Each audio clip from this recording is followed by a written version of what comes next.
Aqui você já sabe quem é. Olha, madeira de Jequitibá, muito boa de trabalhar.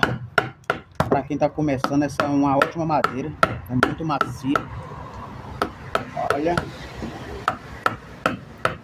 o profissional aqui te ensina do começo ao fim, sem muita demagogia, e fala sem prática.